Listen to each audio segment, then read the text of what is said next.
today was gonna be the day, but they'll never throw it back to you. By now you should have somehow realized what you're not to do. Fala pessoal, belezinha? Pessoal, vamos para mais uma sequência de videoaulas. Nessa sequência de videoaulas eu quero falar com vocês, ou melhor, eu quero iniciar com vocês os nossos estudos sobre eletrodinâmica, né? Vamos começar então a falar aqui dessa parte introdutória à eletrodinâmica. E nessa parte eu quero falar especificamente com vocês sobre condutores isolantes e sobre a corrente elétrica e os efeitos que a corrente elétrica tem ao percorrer determinados condutores, beleza? E antes da gente começar a falar sobre essa parte de corrente elétrica em si, eu acho que é importante a gente rever, né, algo que eu já falei com vocês, que é sobre os condutores e isolantes de eletricidade. Né? A gente sabe, nós já estudamos sobre isso, e eu já defini com vocês que nós temos dois tipos de materiais. Né? Nós temos materiais que são condutores de eletricidade e temos alguns materiais que são chamados de isolantes de eletricidade. Primeira coisa, o que são condutores de eletricidade? O que nós definimos como sendo materiais condutores de eletricidade e o que nós definimos como sendo um material que seja isolante de eletricidade? É importante a gente entender o seguinte, que o que vai fazer com que um determinado material seja condutor de eletricidade ou isolante é a forma como os elétrons do material, os elétrons do átomo que compõem o material, estão ligados ao núcleo do átomo. Tá? Então nós sabemos que os átomos eles possuem em seu centro os prótons e os nêutrons, né? E ao redor do átomo, no que nós chamamos de eletrosfera, nós temos elétrons que ficam se movimentando ao redor do núcleo do átomo. E esses elétrons eles ocupam alguns espaços que nós chamamos de camadas eletrônicas. Né? E essas camadas elas podem estar mais afastadas do núcleo do átomo ou podem estar mais presas ao núcleo do átomo. E nós sabemos também que o que faz com que os prótons fiquem presos ao núcleo do átomo é uma força fundamental da natureza, né? Que nós chamamos de força forte. E o que faz com que os elétrons fiquem orbitando ao redor do núcleo do átomo é outra força fundamental da natureza que nós chamamos de força elétrica ou força eletromagnética. Aí vai depender do livro que você está estudando, que vai definir essa força fundamental. Então, primeira coisa, vamos definir então o que é um condutor de eletricidade. Nós vamos chamar um determinado material de condutor de eletricidade quando esse material permitir o fluxo de cargas elétricas através dele. Não estou falando especificamente de elétrons, não. Tá? Então, quando um determinado material permitir um certo fluxo de cargas através dele, nós chamamos esse material de condutor de eletricidade. Tá? E lógico, nós vamos levar em consideração que esse fluxo de cargas elétricas ele vai acontecer sem nenhuma dificuldade. Beleza? Em se tratando de condutores sólidos, essas cargas elétricas que se movimentam são os elétrons. Beleza? Então, ou seja, esses elétrons eles estão presos ao redor do núcleo do átomo, ocupando essas camadas eletrônicas, e quanto mais afastado esses elétrons estiver do núcleo do átomo, menor vai ser a força de ligação elétrica entre os elétrons e o núcleo do átomo. Beleza? Então, ou seja, como esses elétrons estão fracamente ligados ao núcleo do átomo, o que acontece? Esses elétrons eles têm uma certa liberdade para se movimentar entre os próprios átomos do material. E isso faz com que esses elétrons sejam chamados então de elétrons livres. Os materiais, os bons condutores de eletricidade, eles possuem um número grande de elétrons livres. Beleza? Então isso que nós chamamos de condutor de eletricidade. Condutores de eletricidade são aqueles materiais que apresentam um grande número de elétrons livres. Ou seja, ele apresenta um grande número de elétrons que podem se movimentar facilmente de um átomo para outro dentro desse próprio material. Tá? E nos nossos estudos, a gente vai considerar um tipo de condutor, que é o condutor sólido, mas nós sabemos que os condutores eles podem ser de 3 tipos. Eles podem ser condutores sólidos, líquidos ou gasosos. Nos condutores sólidos, o que nós consideramos que se movimenta através dele? São os elétrons. Nos condutores líquidos, o que se movimentam são os íons, positivos e negativos. Tá? E eles vão percorrer essa solução em sentidos opostos. Esses íons podem ser cátions ou ânions. Tá? A gente já falou sobre isso também. E nós temos também condutores que são chamados de condutores gasosos. Nesse caso, nos condutores gasosos, nós temos o movimento de elétrons e de íons negativos e positivos, ou seja, de cátions e ânions. Davidson, o que é então um isolante de eletricidade? Nós vamos chamar de isolante de eletricidade aquele material que é oposto aos condutores, ou seja, ele não possui elétrons livres. Ou seja, os elétrons eles estão fortemente ligados ao núcleo do átomo.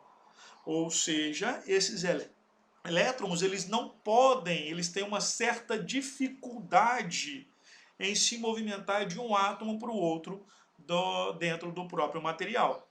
Então, quando isso acontece, ou seja, quando eu não tenho elétrons livres, nós temos os chamados, então, isolantes de eletricidade. E da mesma forma que os condutores, esses isolantes eles podem ser sólidos, líquidos ou gasosos. Beleza? E pessoal, já que nós já definimos então o que são condutores de eletricidade e isolantes de eletricidade, vamos começar a falar então especificamente sobre a corrente elétrica. Vamos definir então o que é corrente elétrica, né? Nós sabemos que quando nós pegamos um determinado corpo condutor de eletricidade, esse condutor de eletricidade ele apresenta elétrons livres e esses elétrons livres conseguem se movimentar de um átomo para o outro dentro de um determinado fio condutor, beleza? Então, ou seja, quando nós pegamos esse fio condutor de eletricidade, quando nós conectamos esse fio condutor de eletricidade a uma fonte de energia elétrica, a um gerador, tá? Pode ser uma pilha, pode ser uma bateria, né? O que acontece? Os elétrons, eles iniciam um movimento através desse condutor. Mas presta atenção, não é qualquer movimento.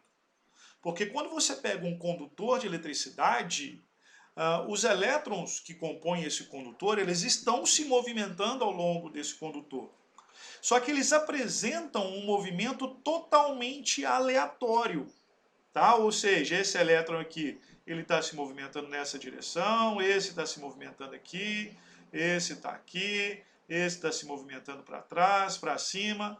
Ou seja, quando você pega um condutor de eletricidade qualquer, os elétrons que compõem esse condutor de eletricidade, eles estão se movimentando. Beleza? Só que é um movimento totalmente o quê? Aleatório. Beleza? E esses elétrons estão o quê? Passando de um átomo para o outro. Agora presta atenção, quando nós pegamos esse fio condutor e ligamos ele a uma fonte de energia elétrica, ligamos ele a uma bateria, o que acontece? Esses elétrons eles iniciam um movimento. Só que esse movimento agora deixa de ser um movimento desordenado e passa a ser um movimento ordenado. E quando eu ligo esse fio condutor a uma bateria, a uma pilha, por exemplo, o que acontece? Os elétrons, eles começam a se movimentar da região onde há um excesso de cargas negativas e procuram uma região onde não há cargas negativas, ou seja, eles se movimentam na direção do polo positivo da pilha. Beleza? Então, ou seja, quando eu pego esse fio condutor, que tem um movimento totalmente aleatório, desordenado de elétrons, e ligo ele a uma pilha e submeto eles ao que nós chamamos de diferença de potencial, o que acontece? Os elétrons começam a se movimentar, saindo do polo negativo da pilha, numa região onde há excesso de cargas negativas, e se movimentam para uma região onde há falta de cargas negativas, ou seja, se movimentam para um polo positivo. e se movimentam de uma forma totalmente ordenada. Então, ou seja, um fio condutor, a corrente elétrica, ela nada mais é do que o quê? Do que um movimento ordenado de cargas elétricas através desse condutor. Então nós vamos definir a corrente elétrica como sendo o quê? Um movimento ordenado de cargas elétricas através de um condutor de eletricidade. Por que é um movimento ordenado de cargas elétricas? Porque quando nós falamos sobre a corrente elétrica em si, os elétrons no fio condutor, eles estão se movimentando, eles estão sempre se movimentando.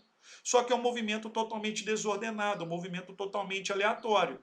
Então, para a gente poder fazer com que esses elétrons se movimentem de uma forma ordenada, né, nós precisamos submeter esse fio condutor a uma diferença de potencial. Quando eu submeto esse fio condutor a uma diferença de potencial, ligo ele a uma pilha, a uma bateria, por exemplo, o que acontece? Esses elétrons deixam de se movimentar de forma desordenada e começam a se movimentar de forma ordenada. E esse movimento ordenado de elétrons é o que nós chamamos de quê? De diferença de potencial. Tá? Na física, a gente vai trabalhar simplesmente com condutores sólidos. Nós não trabalhamos com condutores líquidos e com condutores gasosos. Isso é algo que a gente deixa para a química, tá? Então, nos condutores sólidos, o que a gente tem? A gente tem a corrente elétrica, a nossa corrente elétrica, ela é feita exclusivamente do movimento de elétrons. Na química, você vai ter essa corrente elétrica sendo constituída pelo movimento de cátions e ânions, que são os íons que eu falei anteriormente, e nos gases, na química, tá? Você vai ver que essa corrente elétrica nos gases é feita pelo movimento de elétrons e também pelo movimento de cátions e ânions, tá? E uma coisa extremamente importante que vocês precisam entender com relação à corrente elétrica. A corrente elétrica, ela se dá pelo movimento dos próprios elétrons do condutor. Beleza? Então, ou seja, a corrente elétrica é dada pelo movimento dos elétrons do condutor de eletricidade, não da pilha. A pilha é responsável por criar a diferença de potencial que vai fazer com que os elétrons busquem sempre a região onde há falta de elétrons, que é o polo positivo, criando esse movimento cíclico aqui. Tá? Pessoal, eu vou encerrar então o nosso início, a nossa introdução ao estudo de eletrodinâmica. Agora, na próxima videoaula, eu vou falar sobre o sentido convencional da corrente elétrica e como que a gente vai fazer para determinar a intensidade de corrente elétrica no circuito. Beleza? Então, um abraço, fica com Deus e até a nossa próxima videoaula. Tchau! By now you should have somehow realized what you're not to do. I don't believe that anybody feels the way I do about you now.